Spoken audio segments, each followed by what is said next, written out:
Good morning. It's day 5, October 10th, 2023, in the conflict in Israel. Let's start with the Prime Minister of Iran. The Prime Minister of Iran was a very busy man yesterday.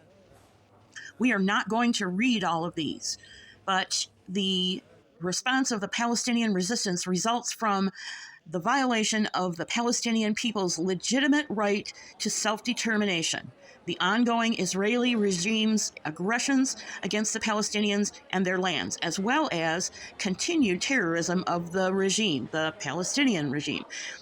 Put a bookmark in your head about what they're talking about, self-determination and so on. So, the foreign minister spoke and delivered a message on International Children's Day regarding Palestinian children. And then they spoke to the EU foreign policy chief on the situation in Palestine. He spoke with Joseph Borrell, the European Union's foreign policy chief. Okay, that's basically the same thing. The Iranian Foreign Minister's office spoke to Qatar. And we'll scroll down. Foreign minister spoke with Sudan. Iranian and Omani foreign ministers have had a telephone conversation about Palestine. The Iranian Foreign Ministry issued a joint statement by the Islamic Republic of Iran and the Republic of Sudan. Iranian Foreign Minister talks to the Taliban caretaker minister and extends condolences over the Afghan quake. I'm sure that Palestine came up in that conversation. Iranian and Iraqi foreign ministers discussed the developments in Palestine. Iranian and Hungarian foreign ministers discussed the same. Iranian and Turkish foreign ministers discussed Palestine. More stuff about the earthquake. And let's see, 2 days ago, the Iranian Foreign Ministry spokesman's reaction to Saturday's development in occupied Palestine in operation by Palestinian resistance groups against Zionist occupiers.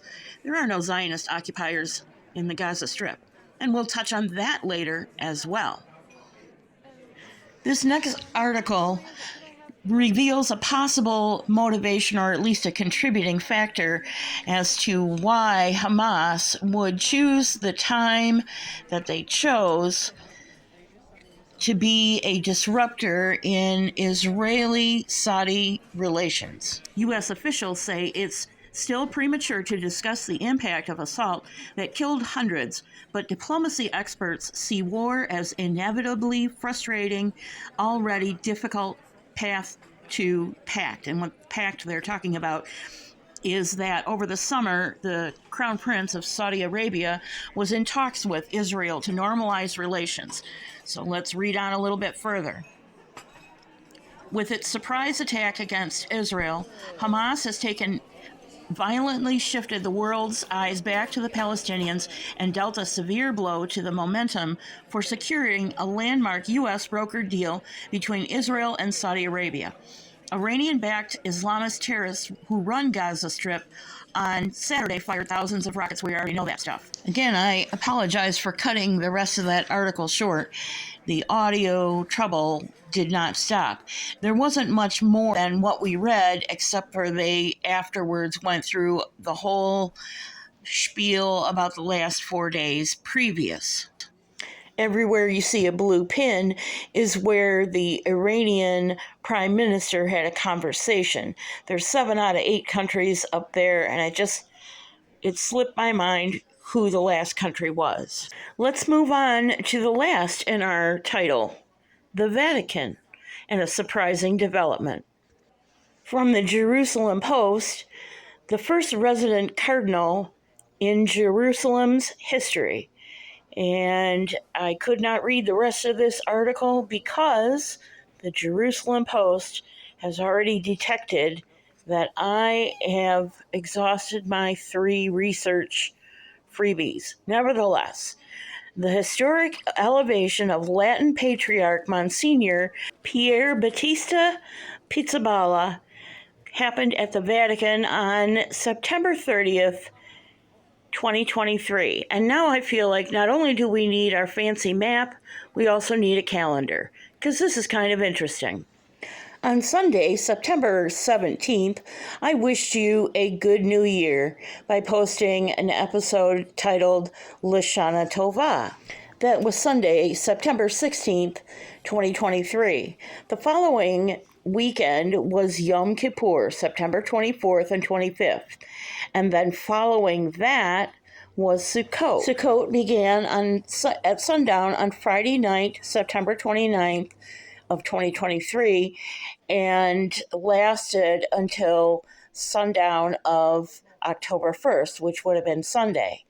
But on September 30th, so still within the first calendar day of Sukkot, was the elevation of Monsignor Pierbattista Pizzaballa to be Jerusalem's first resident cardinal. And then the final celebration is Simchat Torah, October 6th through 8th. That's the clip that I showed you where people were dancing in the street at night. That was the first night of a 2-night celebration.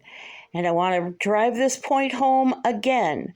Hamas attacked in the middle of the first day of Simchat Torah, exactly 50 years to the day from the Yom Kippur War.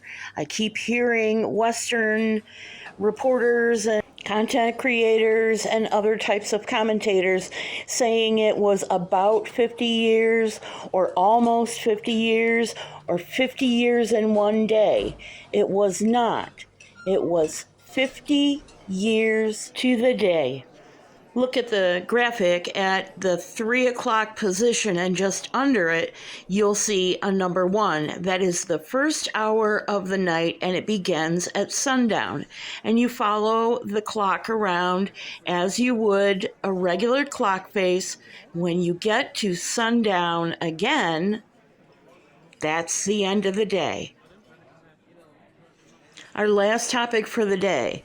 The World Health Organization, as reported by The Hill, Gaza medical supplies exhausted, WHO says. There are no prepared medical supplies left in Gaza, the World Health Organization says. How is this possible? This is inexcusable and unconscionable, in my humble opinion. If you are running a government that has part of its mandate to make sure that your citizens have medical coverage in emergencies, how can you let medical supplies run out? This is day 5, and this was reported today. Tomorrow we'll be returning to our fancy map, and I will show you where there are tunnels built under Gaza. One goes to Egypt for supplies, and they go other places in Gaza. You cannot tell me that there was not a place to stockpile personal protection gear for COVID and other medical supplies for emergencies. They had to know that if they attacked Israel, Israel would retaliate and there would be deaths. One final note of good news. Our friends Joshua and Caleb that I brought you the other day from Jerusalem are still in Jerusalem. They tried to get to Jordan to leave from the Jordanian airport and could not. So they are filling their time reporting from Jerusalem. I'll leave you a link to their channel. Please go visit them and wish them well. Thanks so much for joining me. I appreciate your comments, questions, and subscriptions. And as always, I ask you to pray for the peace of Jerusalem. Pray for each other. God bless you. I'll see you real soon.